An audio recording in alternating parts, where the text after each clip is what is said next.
तुम्ही कधी नोटीस केले का? जे लोक खूप कमी बोलतात, पण तेच लोक त्यांच्या आवडत्या व्यक्तीसमोर खूप जास्त बोलत असतात. बोलणं तर सर्वांशी होतं, पण आता विश्वास कोणावर नाही राहिला. आम्हाला जे इग्नोर करतात, त्यांच्याकडे आम्ही बघत सुद्धा नाही. जीवनामध्ये कायम एकच नियम ठेवा. मैत्रीमध्ये गद्दारी नाही करायची आणि गद्दारांसोबत मैत्री नाही करायची. जर चुकीला चूक म्हणण्याची क्षमता तुमच्यामध्ये नाही, तर तुमची ताकद आणि धाडस दोन्ही गोष्टी व्यर्थ आहेत. एक नातं असं पण असलं पाहिजे की आपण आपलं प्रत्येक दुःख आणि तक्रार सांगू शकू.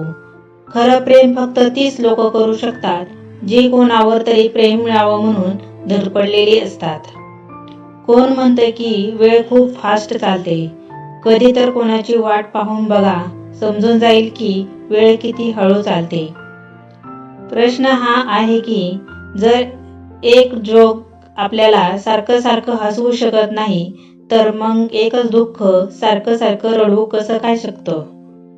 आम्ही वागतो कारण आम्हाला नाते निभवायला आवडतात, नाहीतर तसे चुकीचे आम्ही काल पण नव्हतो आणि आज सुद्धा नाही.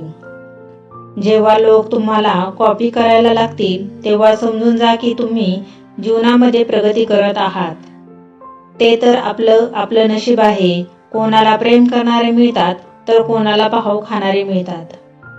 आम्ही तर हसतो दुसऱ्यांना हसवण्यासाठी, नाहीतर घाव इतके आहेत की सरळ रडता पण येत नाही. वेळ कधी काय रंग दाखवेल हे मला नाही माहीत, कारण ज्या रात्री राज्य मिळणार होतं, त्याच सकाळी वनवास नसता मिळाला. तुम्ही किती पण चांगले व्यक्ती असाल, तरी सुद्धा कोणाच्या ना कोणाच्या लाईफमध्ये किंवा त्यांच्या स्टोरीमध्ये वाईट नक्कीच असता. ज्याची काहीच गॅरंटी नाही, त्याचं नाव जीवन आहे, आणि ज्याची फुल गॅरंटी आहे, त्याचं नाव मृत्यू आहे. दुसऱ्यांवर अवलंबून असलेले लोक कधीच आनंदी नाही राहू शकत. म्हणून इतके सफल बना की तुमच्या गरजा आणि इच्छा तुम्हीच पूर्ण करू शकाल. कोणाला स्वतःचा इतकाही वेळ देऊ नका की तो तुमची किंमतच विसरून जाईल. जो तुम्हाला समजून घेतो आणि वेळ पडलीच तर समजावून सुद्धा सांगतो, त्याच्यापेक्षा चांगला जोडीदार असूच शकत नाही. जो माणूस नियम बनवून आजचं काम आजच करेल, तोच माणूस एक दिवस जगावर राज्य करेल.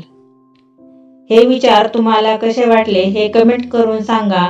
व्हिडिओला लाईक, शेअर आणि चॅनलला सबस्क्राईब करा. धन्यवाद.